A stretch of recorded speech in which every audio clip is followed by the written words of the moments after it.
What is up, everyone? Welcome back to the O Wrestling Podcast. I'm your host, CW. Thank you so much for listening. Today, we're going to be talking about professional wrestling music. And I can't remember whether or not I've done this episode before, but if I have, it bears repeating. So, as usual, I was watching my Monday Night Raw, decompressing from the day, and something really stood out to me, as it usually does on Mondays and Thursdays, is the music of Monday Night Raw and WWE SmackDown is not great. The entrance music for these professional athletes has taken a dramatic dip from the heyday of the Attitude Era, or even, what is the era right before Attitude Era? Not the Golden Era. I don't remember what it was called. But the music used to be very evocative and tailored towards each professional wrestler. There are clips of Jim Johnston or Jim Johnson? I can't remember.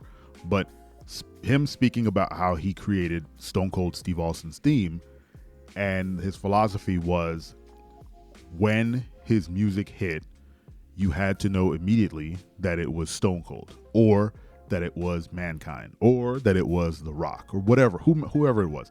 It had to be very clear that before you even look at the Titantron, you knew who was coming out. And the music today just doesn't do that. It doesn't help you identify the professional wrestler. There's no personality behind a lot of the music. I'm not going to say all, but a lot of it.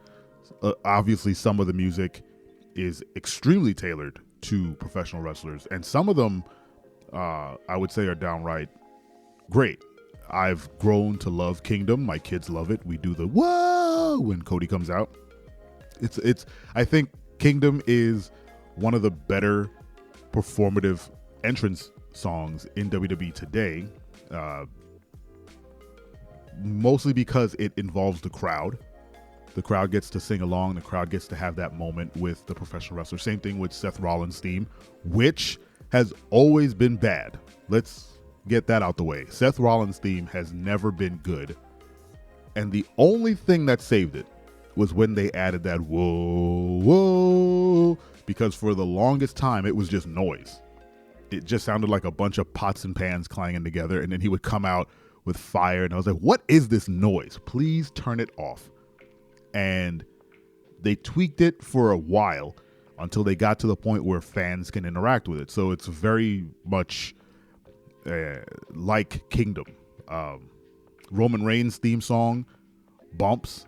It's one of the better themes for a professional wrestler. It's very tailored to sort of his kind of grandiose persona as the tribal chief.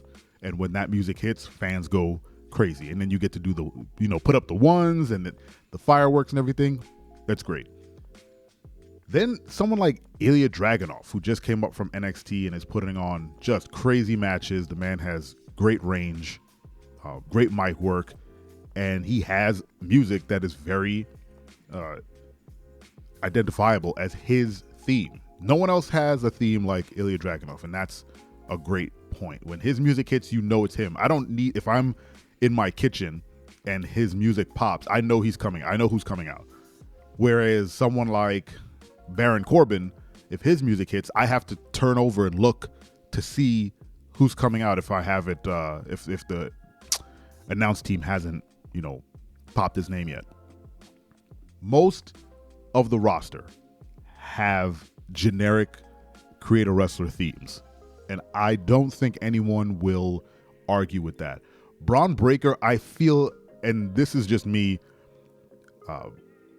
being very not like detail oriented when it comes to certain songs. I'm pretty sure his music has changed at least twice since he's made it to the main roster.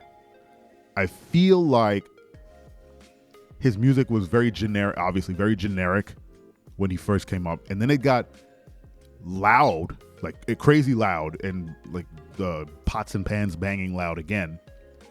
And he had a very kind of extended opening segment where it was just a lot of screeching noise, and then he comes out. And then I think they toned it down a little bit. I might be crazy. I don't know. But Braun Breaker's music is not that of a future champion. Let's just get that right out the way. It has no personality whatsoever.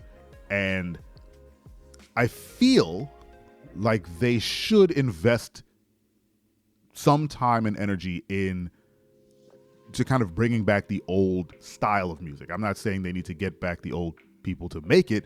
I'm just saying they need to refocus how they create the themes for these professional wrestlers. And a lot of that comes down to the gimmick, and a lot of it hinges on character motivation, right?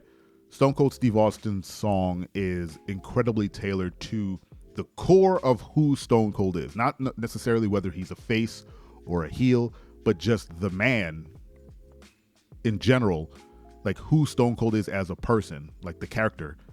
He's the badass. He's not going to be stopped. When he comes in, all hell's going to break loose. It doesn't matter who he's fighting. They're getting stunned. When his glass shatters, that pops the crowd, and then that music, it's perfect for that. The way it matches his cadence, it matches how he walks to the ring. It does a perfect job of introducing both, old fans and like new fans back in the day to this character. Once his music hit, you know exactly what you were getting. Someone like The Rock, obviously, he says his own name, but it is very evocative of who he was. He was a self-centered, playboy almost. He's very, Hollywood before he even went to Hollywood. And him announcing himself in his music is perfect for that character. No matter whether if he was a heel or a face, he's still going to do that. Whether he's bad or good, he's going to announce himself as the greatest and let you know that he's on his way to the ring. So I don't know what the solution is in terms, because I don't produce music, but a lot of these professional wrestlers need help on the music front. Just WWE in general, they need to reevaluate a lot of the songs on the roster, because there are songs that are just completely tailored, and that's why it's weird to me, because there are a lot of songs that still are 100% for the character or the stable or the faction or whatever, that works great. Alpha Academy's music is perfect. New Day's music remains great.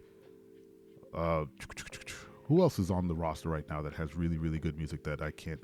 Carlito's music, which is oddly, it's really good, even though it's not as good as his last music. But I still like it. It has a bump to it that feels right for Carlito, even though Carlito doesn't really wrestle all that often. But his music is pretty good. I'm trying to think of music that I hear on like SmackDown, or the Bloodline's music is Solo Sikoa is okay. Jey Uso's music, the old Uso music, remains incredible. Even though I hate that it's just me, Us, that feels they need to get that part out of the song. He doesn't need to say that.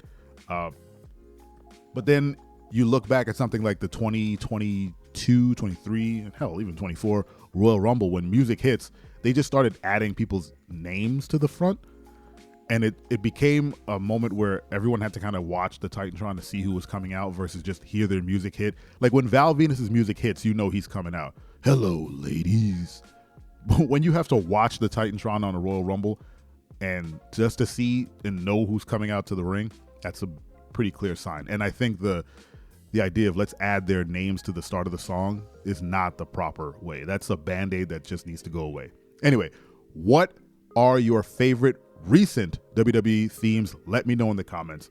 Thank you so much for listening. I hope you guys have a great day. And don't you ever forget.